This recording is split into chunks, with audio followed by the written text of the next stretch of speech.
Appel à témoins pour découvrir l'identité de la femme sans tête ni main découverte à Villebon. Inauguration à Évry du lycée polyvalent du Parc des Loges. Le futur grand stade de rugby, 2 sites restent en lice, un dans le Val-de-Marne, l'autre en Essonne. Développement, Patrice Arditi.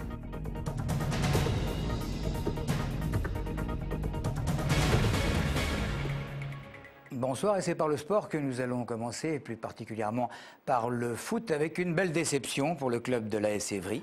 Les Essonniens n'iront pas en 32e de finale de la Coupe de France. Et pourtant, les Évriens d'Abdoul Tambadou s'étaient bien débrouillés, un nul, un partout au coup de sifflet final. Mais cela signifiait les tirs au but. Et malheureusement, c'est par une défaite de 3-4 que la rencontre s'est conclue avec la fin du rêve de recevoir le PSG Marseille ou encore Lille début janvier. Ça se rapproche. Je veux parler de la décision finale de définir le lieu du fameux grand stade de rugby. Alors, de la multitude des sites proposés par plusieurs départements, il ne reste que 2 en lice, celui de Thiers-Orly, côté Val-de-Marne, et ce qui nous intéresse beaucoup plus, celui d'Évry-Rissorangis, pour accueillir les matchs internationaux de l'équipe de France. Le projet porté par l'agglomération d'Évry-Saint-Essonne sur le site de l'ancien hippodrome a donc de bonnes chances. Réponse, au mois de juin prochain. Implanté sur l'hippodrome de Rissorangis, qui s'appelait d'ailleurs l'hippodrome d'Évry jusqu'à maintenant, bien qu'il soit à Rissorangis. Donc en dehors de la ville et de l'autre côté de l'autoroute, ce qui assure qu'il n'y aura pas de nuisance pour la vie des habitants eux-mêmes. À la ville et au bassin d'emploi, disons, c'est un projet qui va être accompagné d'environ 5000 emplois, puisque autour du stade va s'implanter tout un univers consacré au sport, au loisir, à la nature, à l'environnement, avec des entreprises, des commerces, des bureaux. Donc c'est 5000 emplois environ. Le stade est autofinancé puisque c'est la Fédération française qui le finance, un peu plus de 600 millions d'euros. Les infrastructures de transport, d'accès, elles sont financées par les pouvoirs publics, l'État, la région et le département. Désormais, la candidature de l'ex-hippodrome est portée par la ville de Rissorangis, évidemment par l'agglomération Évry-Saint-Essonne que je préside et par le Conseil général. Le président Jérôme Guedj nous a assuré, puisque nous sommes le seul dossier essonnien retenu, nous a assuré de son soutien.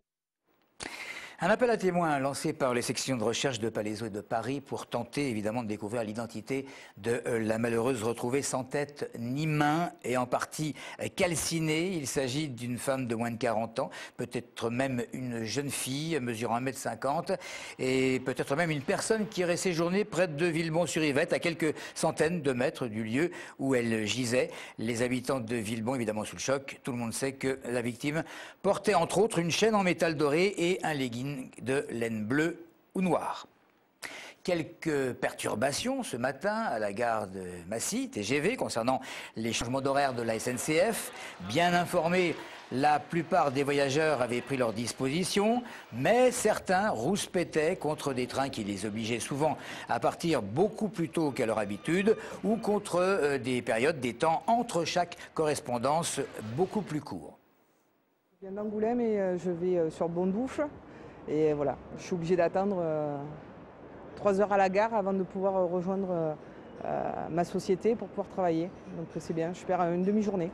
Avant, je prenais le train beaucoup plus tard et je perdais moins mon temps à attendre à une gare.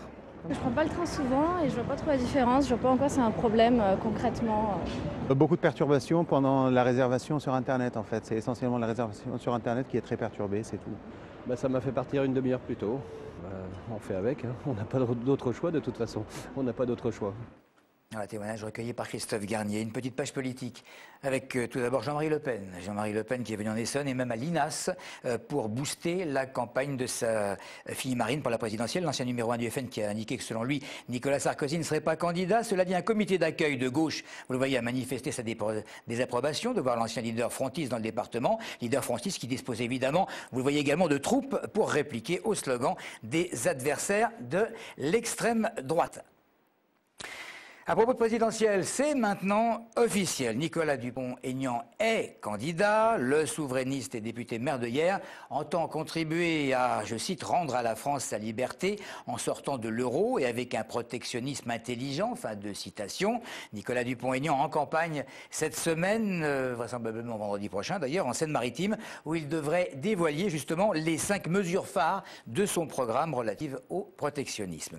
Et puis Julien Drey, l'actuel député de Sainte-Geneviève, qui selon un certain nombre d'informations concordantes devrait céder son siège lors des prochaines législatives. On sait que son ancien pote, entre guillemets, Malek Bouti, est sur les rangs moins courtoisement que des années d'amitié auraient pu le faire penser, mais il n'est pas le seul à lorgner sur la 10e circonscription de l'Essonne au Parti socialiste. Aujourd'hui, Jean-Paul Huchon, le président du conseil régional, Emmanuel Valls, le député maire d'Évry, ainsi que d'autres personnalités, inauguraient le lycée polyvalent du Parc des Loges, établissement qui a été rénové, considérablement agrandi pour accueillir 1635 élèves. Audrey Coll. Ruban coupé, plaque dévoilée, le lycée du Parc des Loges a fait peau neuve. Le conseil régional a investi près de 41 millions d'euros pour rénover et agrandir l'établissement. Construit en 1974, les locaux avaient besoin de rénovation. C'est aujourd'hui chose faite avec de plus grands bâtiments, des espaces ouverts et une meilleure organisation. Il y a 469 lycées dans la région Île-de-France. C'est un des 10 plus beaux, manifestement. Et il a surtout 2 caractéristiques. Il est traité en HQE, donc avec toutes les modernités de l'écologie et du développement durable. Et puis par ailleurs, vous avez remarqué, il est très aéré, très lumineux. La rénovation du lycée a donc d'abord répondu à un objectif écologique avec la norme HQE, haute qualité environnementale. Les lycéens peuvent étudier dans des conditions optimales. De plus, sa situation au cœur de la ville nouvelle fait de cet établissement un lien entre les quartiers. Comme ce lycée est situé entre 2 quartiers, eux-mêmes en pleine mutation, le quartier des Pyramides et le quartier Bois Sauvage, c'est un bon signe, c'est un signal aussi de cette volonté de transformation et de l'urbanisme, mais aussi évidemment de ce vivre ensemble qui est indispensable pour nos habitants et pour la ville. À la rentrée 2011, le lycée comptait 47 divisions et accueillait 1415 élèves. Avec les agrandissements effectués, il peut aujourd'hui accueillir jusqu'à 1635 élèves. Il faut batailler ferme pour rester sous le seuil des 2 degrés de réchauffement. C'était évidemment l'objectif des discussions à Durban en Afrique du Sud. Une simple avancée, regrettent évidemment certains participants. Nous avons demandé à quelques Essoniens ce qu'ils en pensent. Surtout, je pense éviter la pollution au niveau des voitures essentiellement, enfin je pense.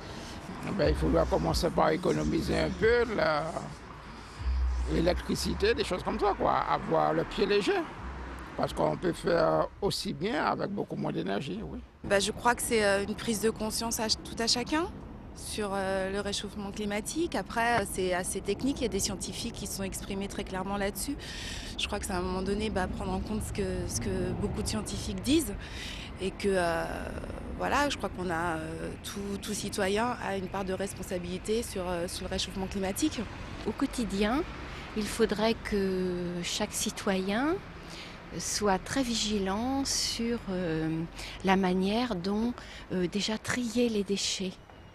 On le fait, mais on est peut-être que 10% à le faire. Je pense qu'il y a beaucoup à faire, surtout concernant les transports, quoi. Le réchauffement climatique, ce n'est pas indépendant de tout ce qu'on fait au niveau économique. Voilà donc pour ce qui concerne ce témoignage de rue. C'est tout pour l'information sur le département. Merci de nous avoir suivis.